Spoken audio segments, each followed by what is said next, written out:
You might have observed when you are building an image, it takes some time the very first time, but again if you build that image, it will build instantly.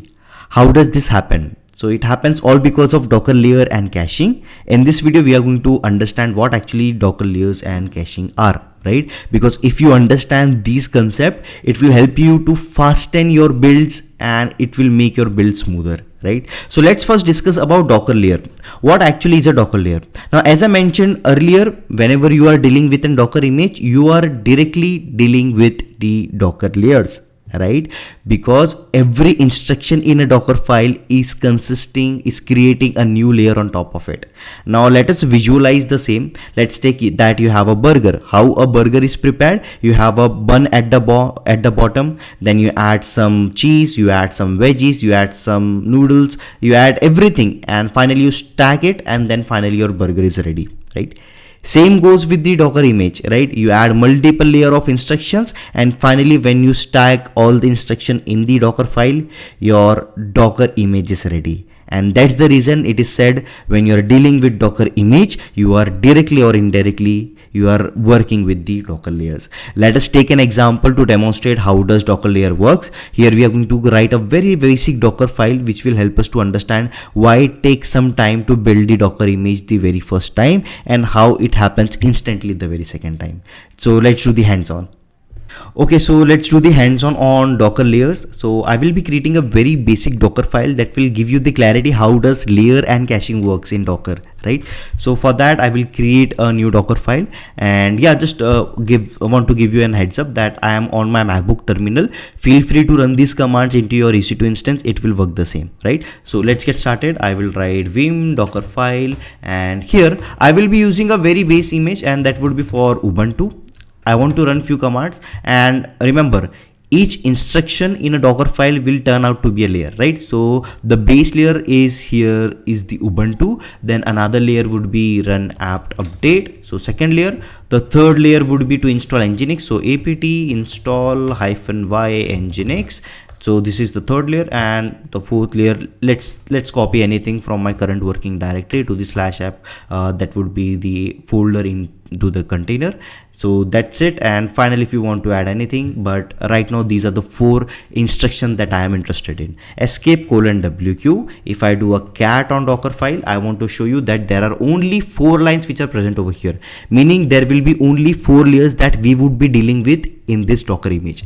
Now let's build a Docker image out of it. So docker build -t new app 1 dot. Now here just see how much time is it taking, because we are going to run this same command, but we are just going to change the tag the second time and see how immediate it will show the result. Now here you can see I mentioned that each instruction in a Docker file will turn out to be a layer. So here you can see step 1 of 4. Now what it is doing, it is pulling the Ubuntu base OS image. Now here you can see the second layer is working, it is into the picture, it updated the system. Now the third layer, that is apt install Nginx, and the fourth layer, it copied everything. And finally if I show you Docker images, our image should be listed over here, and here we have new app 1, right? If I scroll to the top, it took 31.1 seconds. But what will happen if I clear the screen? If I rerun the command, if I change app1 to app2, how much time will it take, right? Earlier it took 31.1 seconds. If I press enter, this time let us wait, it only took 1.5 seconds. That's the help of Docker layer and Docker caching. Now how does thing worked over here? In the previous build, it collected all the layers, but in this build it took the cached layer, and that's the reason it built it fast. Now let us understand how does caching work after this demonstration. But for this specific demonstration, this final image is basically a combination of all the layers, and in the previous image that we created, it actually pulled all the resources, it gathered into one place, and then it created an image for us, and in this case all the things were referenced. So that's the difference between Docker layer and Docker caches. Now what layer gives us? Basically it gives us faster build, it gives us reusability, it gives us efficiency, and it gives us the flexibility to give the smaller updates. Now what will happen if I just make a smaller tweak into the Docker file? If I just remove the copy command, the copy instruction from here, and if I just write cmd and I'll type over here echo comma hi.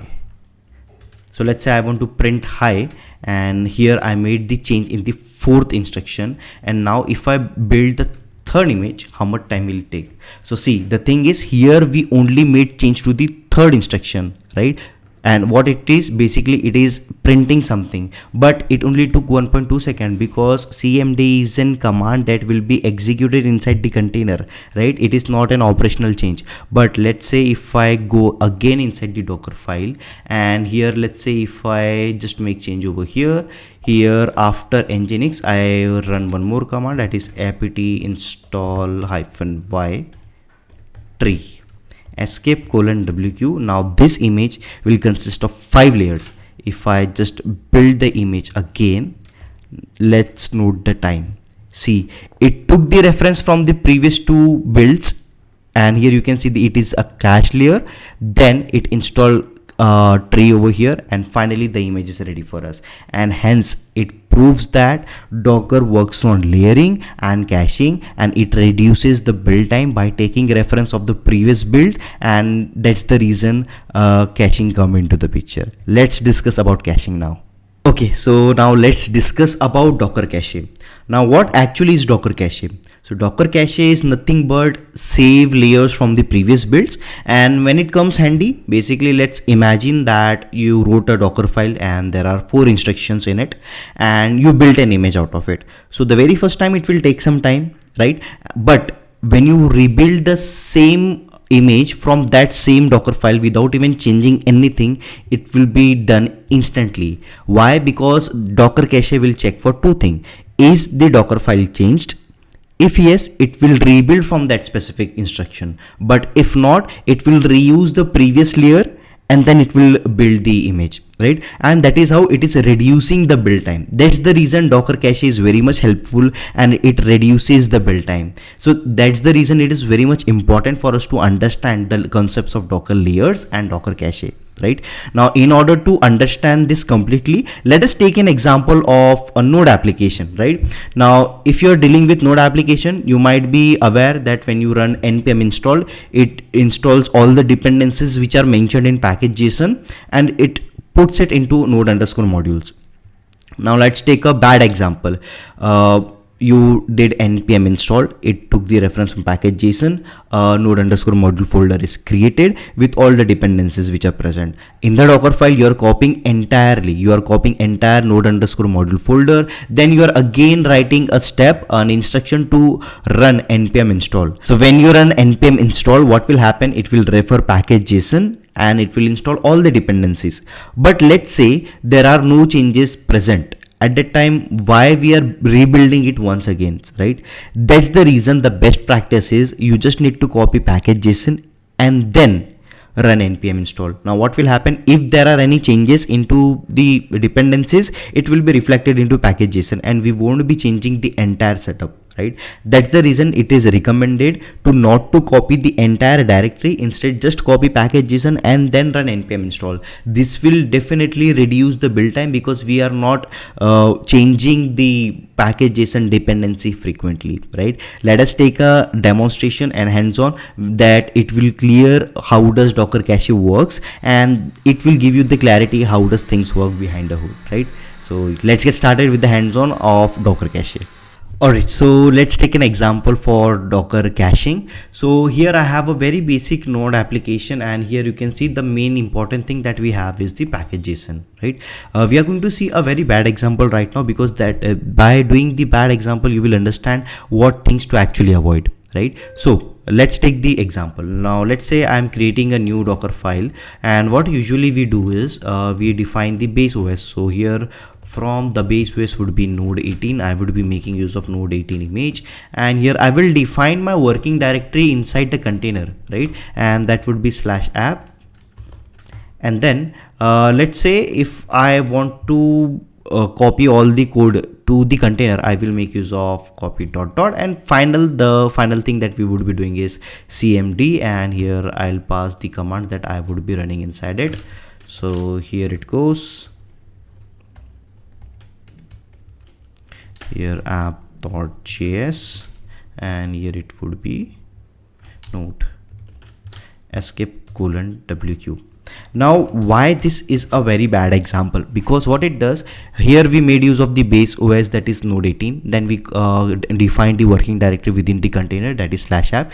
Now here is the mistake in the third layer, the third instruction, that is copy. Because what we are doing is we are going to copy all the things which are present over here inside the container, and here we missed one more thing, and that is after copying you are running the command run npm install escape:\wq. What it does basically, now it will, yep, so what it will do, it will copy all the files and folder into the container, and then it will run npm install, and based on all the changes which are mentioned in package.json, all the dependency, it will run the changes. Fine for the very first time, but the actual issue here is, let's say if there are changes into the readme.md file, again it will trigger a build. Let's say if there is a comment that is added, again it will trigger a build. So that is a very bad practice that we should avoid. Now here what if I will have to do in order to create an image out of this Docker file? So docker build -t node bad dot. Now what it will do, it will refer the Docker image, it will refer the Docker file, and that it will run the multiple instructions that are mentioned over here. But again the catch is we should avoid this practice, because we are copying entire thing that we shouldn't do, because the only thing that we should be worrying about should be the package.json file, because that is the file where all the dependencies are mentioned, right? And then we should copy all the things. So let us create an optimized Docker file that will do the job for us, because here what is happening, it will increase the build time again and again, and it will unnecessarily occupy our time, and that is not a standard practice, not a good practice. Now in order to avoid that, we would be doing one best thing, that is we would be just copying the package.json file, we are going to run npm install, and later we are going to copy all the code files. Now what it does, it will actually reduce the build time. Second, we won't be triggering the build again and again. Let us wait for some time for the build to get complete, and here it is dealing with multiple layers. Now since it is a very first build that we are dealing with, it will take some time, so let us wait. And then one more thing that we should practice is, let us create one more image out of it and check the time the build is been taking for the second image, right? So here we are going to check two things. First, we are going to rerun the command, the build command, and check how much time it is taking the second time. So here it would be demonstrating the Docker cache, and second we are going to make changes in the Docker file exactly, and then we are going to see how does things behave, right? So here it actually took 93.7 seconds. Now let us rebuild one more image out of it. So docker bad 1. Now here let us wait, here it only took 0.8 second, right? So here we demonstrated Docker cache once again. Now let us make the changes into the Docker file and make it a better one and optimized one. But here instead of just copying everything, I will write package.json, spelling, yeah, package.json to the current folder, or here you can even copy it into /app. So I'll just copy it into the current path where it would be present. Then we are going to run npm install, and then we are going to copy whatever is present in the current working directory inside the container. Now it will copy all the configs, all the coding file, and then it would be optimized for us. Let us build one more image out of it, and here I will write node new dot, and let us wait and see the results. So what it will do, it will just install package.json dependencies, and then it will copy all the files. Here we are here we are optimizing the Dockerfile, and here we are reducing the build time, and here you can see the build time only took 11.3 seconds. Right now, what will happen if I rebuild the new node image once again? It will just take few seconds, and here it took 2.6 seconds. Right, so that's the reason it's a standard practice to not to copy all the coding file inside it. Let me just run a cat over here. Yep, so here it is standard practice not to copy everything, just copy package.json first, install the dependency, then copy all the code files. Right, so yeah, that was all in this video where we learned about Docker cache and Docker layers. I hope it made sense with the practical, and I will see you in the next one where we are going to do a deep diver into Dockerfile. Right, so that was all, and I will see you in the next one.